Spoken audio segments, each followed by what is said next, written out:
October 2 നമ്മൾ മഹാത്മാഗാന്ധിയുടെ ജന്മദിനം ആഘോഷിക്കുന്നു.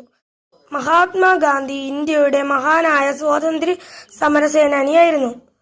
ഗാന്ധിജി 1869 ഒക്ടോബർ 2 ഗുജറാത്തിലെ പോർബന്ദറിൽ ജനിച്ചു.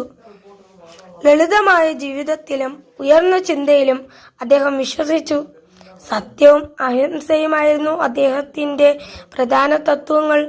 രാഷ്ട്രപിതാവ് ബാപ്പു എന്നും അദ്ദേഹം അറിയപ്പെട്ടു.